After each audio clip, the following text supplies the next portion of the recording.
All right, this session is around security via maturity, specific to public cloud, of course. We want to talk about the proactive measures to take to protect the enterprise, both inside the cloud and with access outside of the cloud. And so, we like to talk about how in security, when you move workloads into public cloud, you don't change necessarily the policy, posture, and procedure, the risk management that you already have today, but you may have to implement new controls, new tools, new things, and just general good hygiene in the public cloud is slightly different than it would be in a private data center.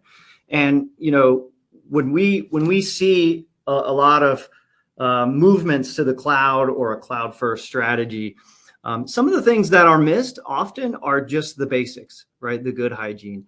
And so we'll talk through that quickly in this session, and then actually have a couple of CISOs joining me at the end for a roundtable discussion. And we'll talk about the impacts on public cloud and their environment. So as I get started here, we generally like to point out what are the key challenges that, security professionals face. And this is in a general sense. The number one threat right now is that ransomware attacks are skyrocketing. The threat is bigger than ever. And then if you take that with the next two threats on this list, one being that adoption of public cloud, which we're all here to talk about, is no longer optional. Even the most ardent, private data center environments tend to still use things like Office 365 or SaaS applications.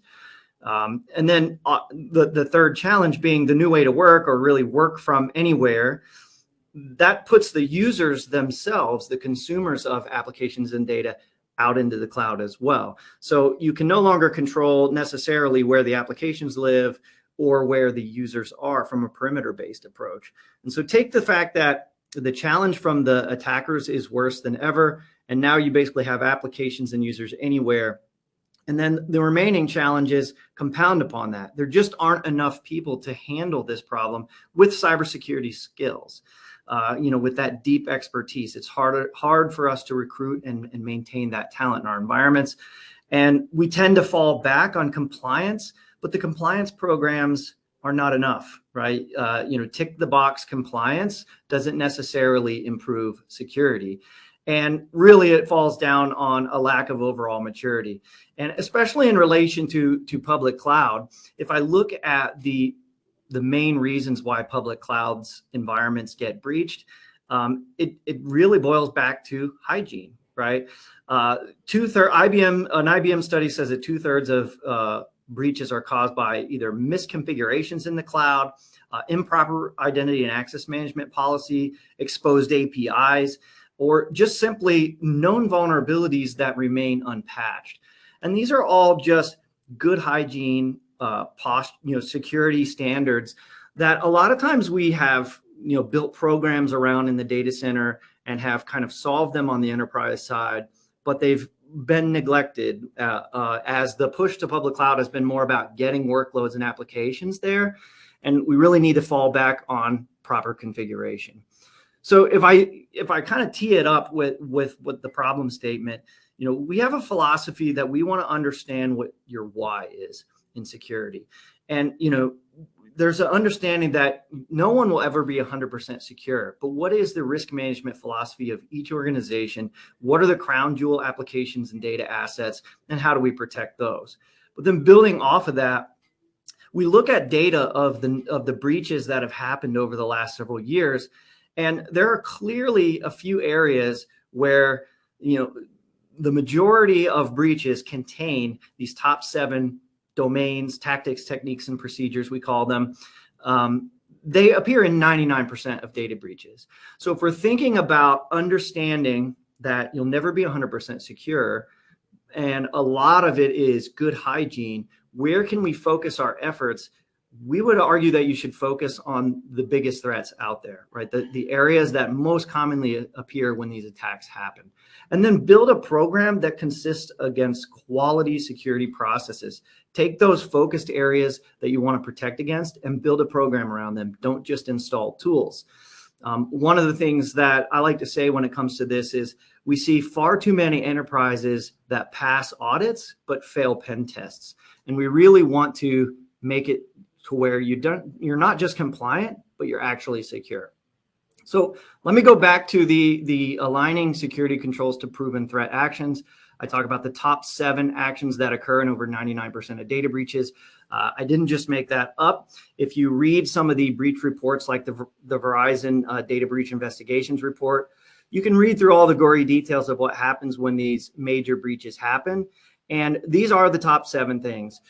Numbers 1 and 2 are generally the ways that attackers get into environments, either by phishing users who have an email address, or exploiting a vulnerable application or device. And I mentioned, specific to public cloud, vulnerable applications or vulnerable APIs tend to be very common methods for breaching cloud environments. The TTPs 3, 4, and 5 are really about how attacks go from bad to worse, either taking control of a server or a system, capturing credentials. If the credentials that are stolen happen to have elevated privileges, or the network that are landed upon are relatively open, that's when you see number 5, which is lateral movement, right? Landing with a phish or exploiting a vulnerable service, and then seeing how they can move laterally through the environment. And then ultimately what happens with 6 and 7 is they're either going to access and steal data, or most commonly these days, they're going to encrypt the data and hold it for ransom. So if I look at more of a pragmatic approach to cyber resilience, I want to focus on building my strategy, my cloud security strategy, around those top 7 areas, around the areas that are most likely to get breached, and try to move towards that more and more secure. Again, going back to knowing that you'll never be 100% protected against these things, but if you mitigate the most common areas, you will be better protected. And so build a strategy around those 7 areas. I have a little bit more detail on that. And then that mitigation layer is built on the foundation of zero trust, which has a different meaning to different people depending on who you're talking to, especially vendors have their own philosophy. But I'll get into what it really means in a general sense. It's more of a philosophical approach to things. And then ultimately, one of the pieces that gets missed is planning around that data recovery scenario. Because again, it's probably more of a when, not an if, that a lot of environments are going to get hit. But if you build around a philosophy of zero trust, the damages will be mitigated. And if you have that recovery plan, you can always get back. Now, first, let's talk about the strategy across the TTPs that I mentioned. Now, I'm not going to go into great detail on the information on this slide, but I just want you to see how we think about these things. So I'll just pick an example. If we move along the maturity curve, we talked about vulnerability, vulnerable applications or vulnerable cloud assets being one of the most common methods of data breach. You could start with some ability to scan and patch vulnerable systems to understand where the vulnerabilities exist. But really, to mature along that curve, it's building a management program around it, understanding what your critical assets are, and building some kind of automation or even just prioritization to that remediation. So you can see within that one TTP around vulnerability, there's places to start and then places to mature over time. Another one is we talked about how sort of credentials management is an attack surface. So that's one of the TTPs around credential theft. Well, some enterprises may start with the basics of having multi-factor authentication so that password theft is not a method of attacking. But as you move more along that curve, it's building that identity strategy, understanding who should have access to what, who is accessing what, and sort of continuously improving upon that and managing it. And so those are just a couple of examples across those 7 areas that we could go deeper and help build out a strategy to make you more mature across the areas that are most likely to impact your cloud environment. Hitting that mitigation layer of zero trust, and again, I talked about how there's a lot of different definitions of zero trust, but if I had to boil it down very simply, it's an approach that takes a look at users, devices, and data in the environment. You have to understand who your users are, be them internal or external, what devices are on the network and what they do, and what access to data and applications that those users and devices need. You have to understand what they are first, be able to apply some risk weighting to them, and then start to measure who needs to access those things. In many cases in cloud environments, the identity and access management privileges are too open. And so what happens is if any of those accounts get compromised, they can do more damages because they have too many privileges. And that kind of leads to the second layer, which is of our zero trust philosophy, which is to begin to work towards this idea of least privileges. You want to give users or services the bare minimum access they need to do their particular job. And that's not because you don't trust that your users are going to be nefarious in any way. It's because you cannot always guarantee that those users or devices are fully under the control of the person you think they are. So really adopting this idea of least privileges, but you can't do that until you've sort of built the program around what your users and devices and data are and what the business services need to be. And the last piece that I would say on zero trust is it's not an end state that you'll just get there and you're zero trust and you're done. You have to intelligently limit that access, continuously monitor and inspect those environments so that the right users are accessing the right resources. If there's access in the environment that is unused over a period of time, continuing to pare that back. So zero trust is the mitigation layer. And then the last piece I mentioned was have a plan for data recovery. And, a lot of organizations will build in a public cloud environment a disaster recovery or multi-region to protect against outages in the environment, but that doesn't protect against the data itself being unreliable or destroyed. And so when we talk about cyber recovery, it's a different approach that needs to be taken. One that takes into account isolated copies of data that they themselves cannot be stolen or encrypted. You need to be able to preserve the integrity of that data by immutability. And then you also need methods in your data protection environment to detect when anomalies happen. A lot of times encryption events or data loss events can be caught long before they become a widespread event if you have the right monitoring and analytics in the data protection environment. So that kind of wraps up our approach to cyber resilience. And this is more in a general sense, what we would recommend in any enterprise to build a strategy around the top tactics, techniques, and procedures that do happen in breaches and stay up to date on what those most common TTPs are. Build a mitigation architecture on the idea of a zero trust philosophy that is understanding your users' devices and data and built upon least privileges. And then planning for recoverability in a cyber scenario, not just disaster recovery or restore of lost files, right? And if I tie that all back to cloud, kind of what we're moving towards is delivering those capabilities from inside the cloud. If the users can be anywhere and the applications can live anywhere in any cloud or in any data center, it doesn't make much sense to do the traditional perimeter security that we did before, where maybe a lot of these services around data loss or access management might have been handled by a firewall in a data center. It doesn't make much sense to do that if the users and the applications themselves can't be guaranteed to be behind that perimeter. So as we see the world moving towards more of a cloud native topology, security is also moving in this direction where if you have that proper identity management on the front end, you're able to verify who your users are. You can deliver things like SASE, like endpoint security, like network security, build out the monitoring and analytics as they themselves as cloud services, such that I don't necessarily care which network the users are on or which cloud that the applications reside in, but I can control the access between them and have visibility of the access between them.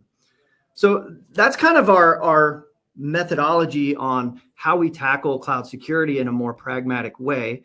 What I'd like to do now is actually have a couple of guests join in, and I'm going to ask them to talk to us about some of the things that they're doing in their environments, especially related to cloud security. So first, I have Grant Sewell, who is the Chief Information Security Officer for us here at AHEAD. Internally, right, to our IT. So I think he has a very interesting perspective that he can provide on, how we secure ourselves. And we have a particularly unique scenario. And then we also have Peter Dahm, who is the Chief Information Security Officer for Battelle, and a totally different scenario that we'll get into with you, Peter. But I'm actually going to start with you, Grant, because I think one of the things about us here at Ahead is we're actually very cloud forward, right? We're obviously holding this summit to talk about cloud native strategies, but we as a company also live in the cloud. Our users can be anywhere, and more often we're working with our clients than on something internally. Our applications, for the most part, are cloud hosted and could be in any cloud. So I'd kind of be interested in getting your opinion, Grant, on how that's going and how your strategies work against sort of an environment that's really far down the cloud path. Yeah, Dustin, absolutely. It is a really interesting challenge to come into an organization that really is truly cloud native. You have some of the traditional efforts that you normally do, like vulnerability management for your servers and systems on premise, that we don't really have to worry about as much.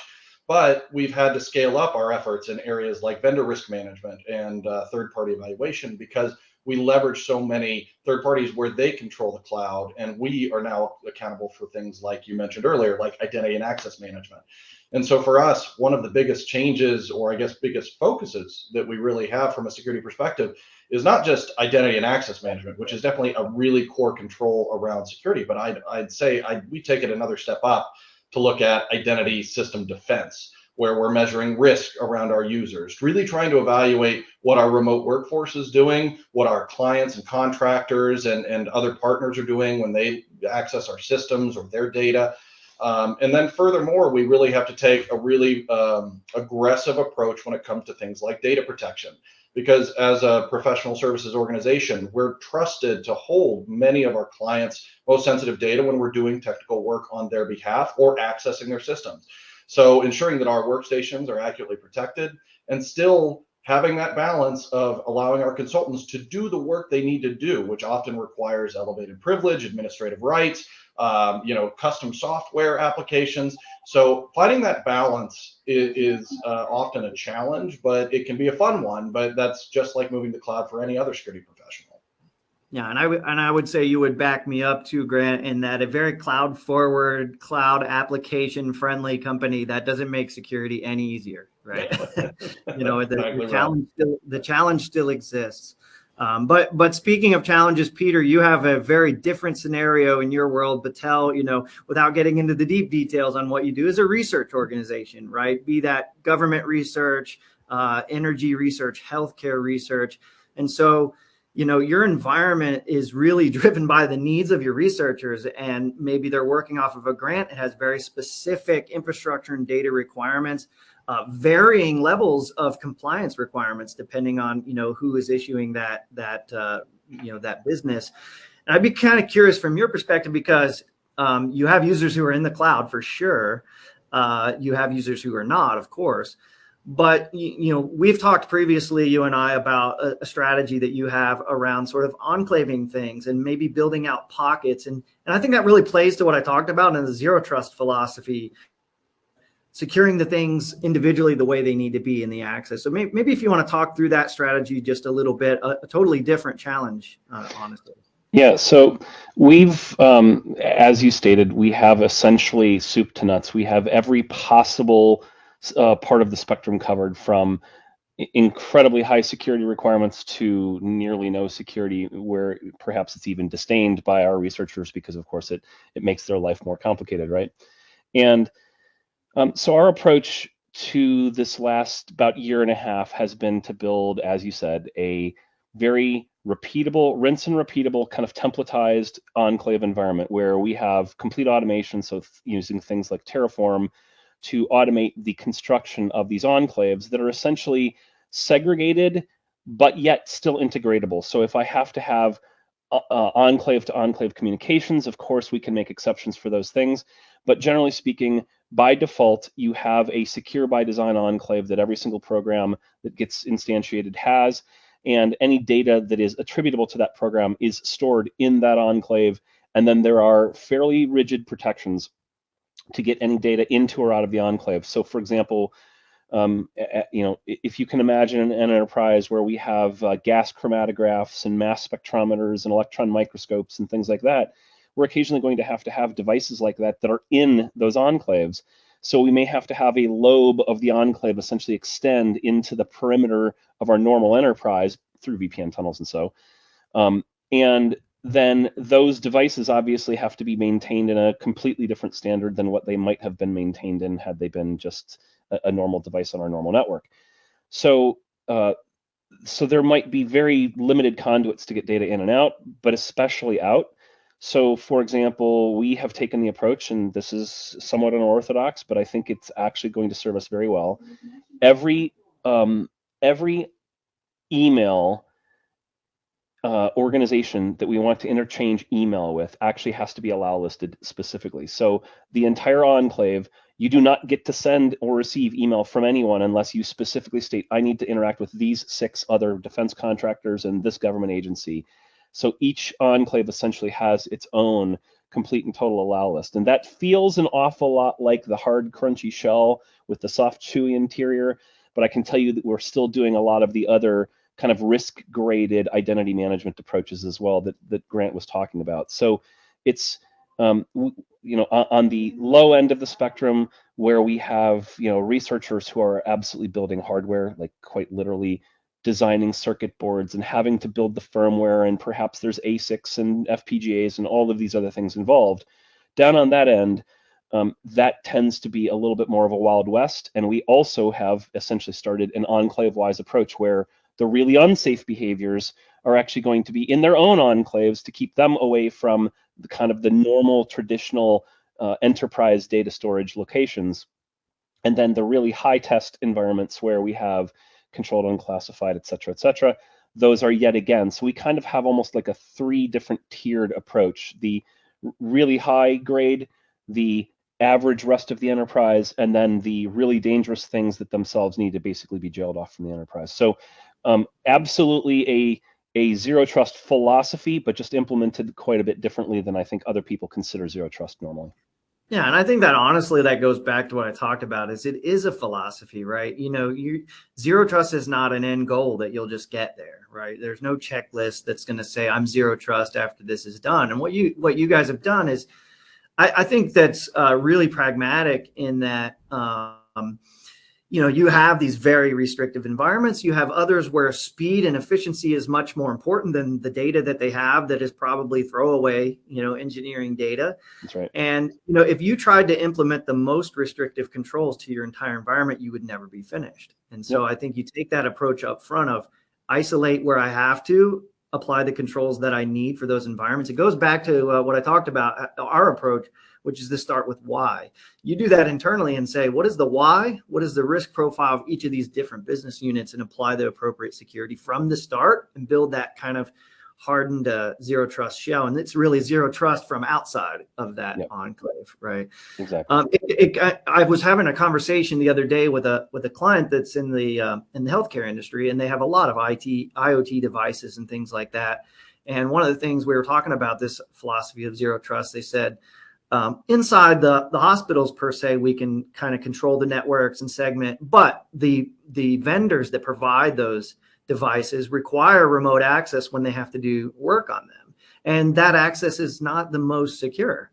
Well, you can't break a business process to be zero trust, if you will, but what you can do is, if you have a unfriendly access mechanism, let's maybe say one of your public clouds needs a remote access over a protocol that really shouldn't be exposed, but you only need it for that time. Okay, do the unsecure method, but just in time, right? And take it back. That's exactly what we do. So the vast majority of those instruments we were describing, they almost all have some kind of phone home requirement, because remote management and maintenance of these instruments is often quite fickle. And so we use schedule objects in our firewalls to only allow them to be opened when the scientists have actually specifically requested they need tech support call. Please, could you open this up for this time period? Totally exactly what you just said. Yeah. So kind of going a little bit further down the idea of zero trust, I think one of the things that really impacts public cloud when it comes to sort of trust is the building a strong identity and access management posture.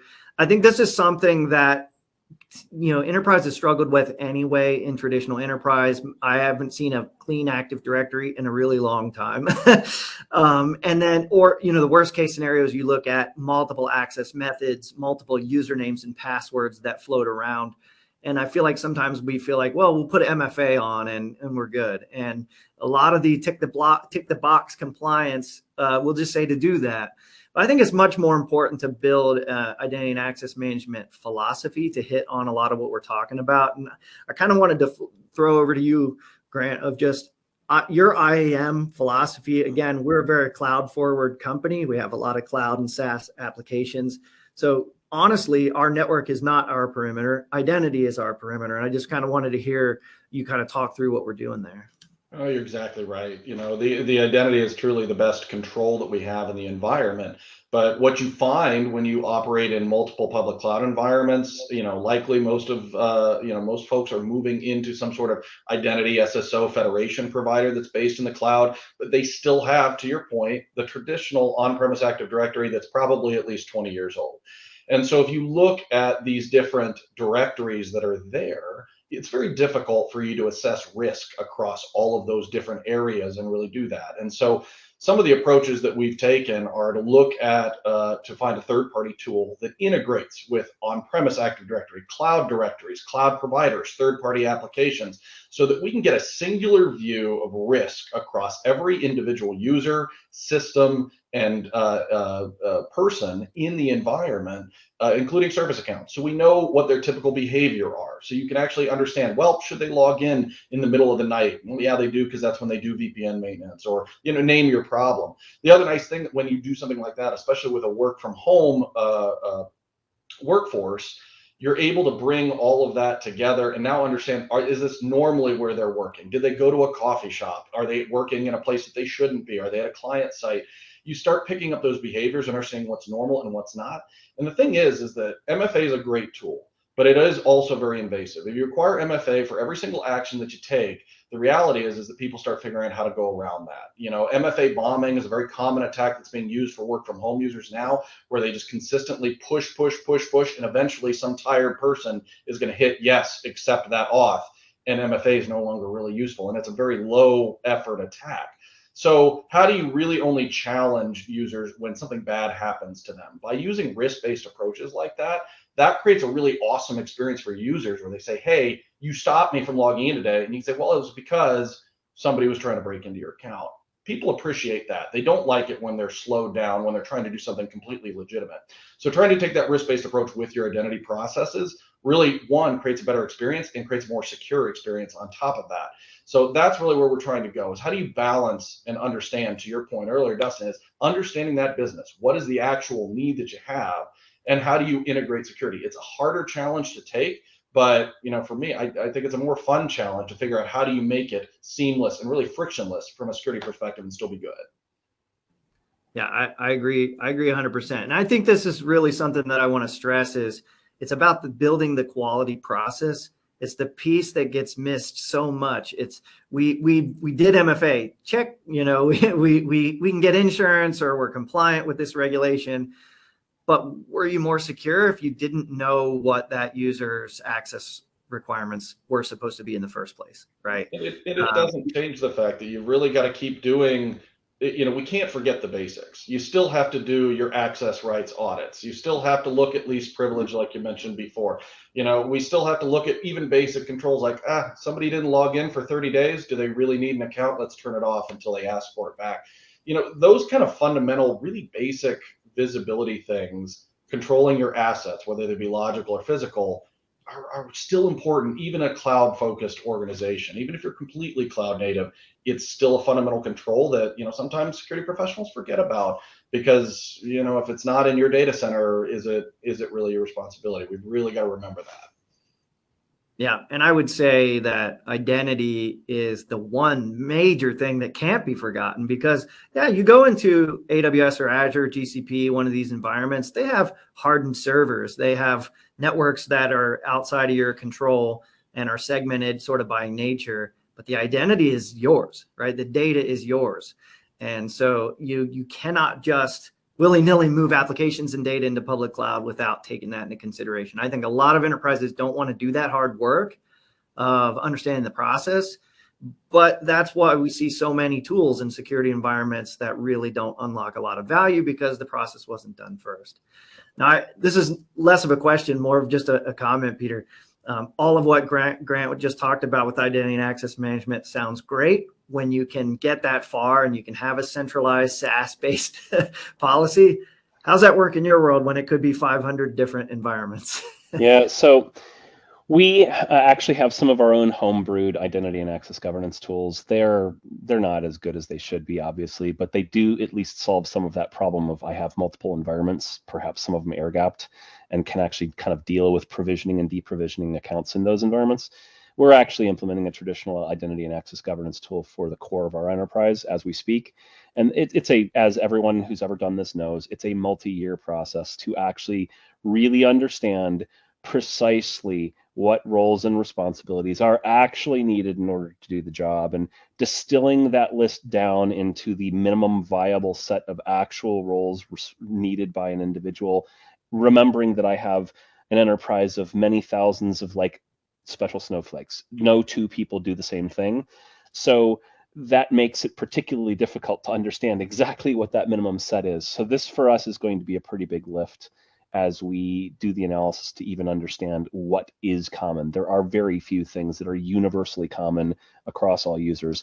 And so, we're going to have full out audits of the actual roles granted to individuals as they transition from one team to another, which happens quite a lot in a research organization. It's maybe in a bank, you might not have people who move from a finance org to a risk management org, like a fraud management org as often. Here, there's people who are kind of flipping back and forth on an almost multi-year basis, like multiple times per year. So the granting and revocation of privilege for us is an almost today unsolvable problem because of the fact that they're all special snowflakes. Yeah, and I would say, and in talking with you, I know this, but like you're gonna move more like I was talking about earlier, where it's not an end goal, because you could sit there and parse up your environment forever and never finish. You've got to have measurable, meaningful results that you can achieve over time, because you're just trying to get better, right? Yep. You're not trying to get to perfectly secure, right? Exactly. And I would argue that in this case, a traditional identity and access governance tool that's handling all of the really core use cases, like, think I have controlled unclassified enclaves over here, and I want to be really pedantic about who has access to those. These things over here where it's not really terribly critical data. If I was a little bit sloppier there, the actual risk is less, so therefore I'm not quite as concerned about it. So we're using a risk-based approach and deciding exactly what needs the most eyeballs and what can be somewhat relaxed. Yep, definitely. So I'll kind of wrap us up here with just a fun question. We'll start with you, Grant, again. No, I'm going to go start with Peter this time. I think I started with Grant every time, and you teed him up so well. What worries you, Peter? In a general, and maybe just in relation to cloud, right? Like, what worries you today? Yeah. So, I mean, think about a research and development organization. What does a research and development organization likely have that other people don't have in quite the same quantity? Is intellectual property, right? We have a lot of IP, and when we start talking about the exfiltration of that intellectual property at the perimeter, where now the perimeter is defined as everywhere, perhaps, if I may say, a hybrid cloud customer, multi-cloud customer, I might have 10 perimeters, depending upon how that looks.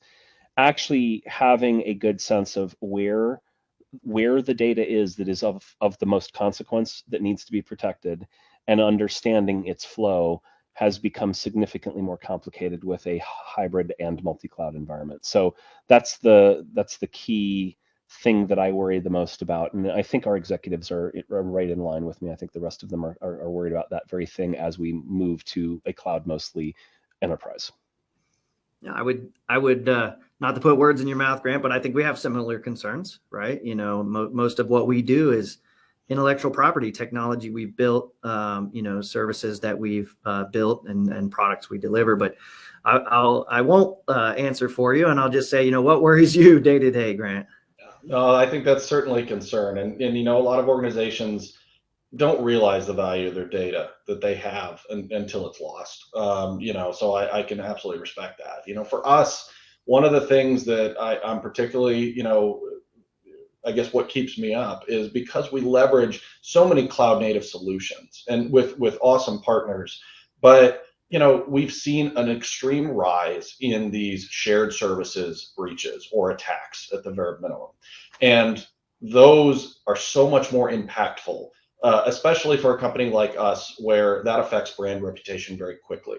To be the ability for us to reach out to our clients and customers and ensure them that we've maintained the trust through defense in depth and having the right level of controls and measuring risk around our service providers and partners is really important. But the reality is that attacks towards service providers, including companies like Ahead, are up. And we, again, possess a lot of valuable information, both ourselves and entrusted with us from our clients. And so ensuring that that's consistently protected and that we've looked at that entire digital supply chain pretty much end to end. I mean, it's no longer enough to do just your third party risk, but now it's fourth and fifth party risk, because you never know who's doing something else for you. And so you really just have to dive in deeper, and it doesn't make it any easier or less time consuming. But it's really table stakes at this point. Yeah, I couldn't agree more. And I guess I'll kind of wrap with, I do a lot of design and engineering on behalf of my customers. I'm not managing an environment myself like you guys are. And my concern really boils down to I think a lot of enterprises, like you say, don't take it seriously until it's too late. Their data or what damages could happen. They'll spend money on incident response, but not spend money on the mitigation, right? And I think that I worry about that too many clients will kind of wait until it happens, and it's too late by the time that it's happened, right? The time to take the threat seriously is now, and it only gets worse every day because the attacks are random, right? They're not attacking XYZ customer most cases, right? Or whatever enterprise. It's random. And, when they get a hit, they get a hit. And it could be any of us if we don't do that, that proper preparation around the most common attack areas. It's the best you can do, knowing that, you'll never be 100% secure. So with that, I think I'll end the session. Grant, Peter, I very much appreciate you joining me today for this conversation. And, I appreciate everybody for joining this conference. There's a lot of sessions at this conference about the cool parts of cloud, delivering cloud native applications and those kind of things. And, we have to come and be the Debbie Downers and say, you have to secure all this stuff. So no, I appreciate everybody for joining, and thank you for joining again, Peter and Grant. Thank you. Thank you all.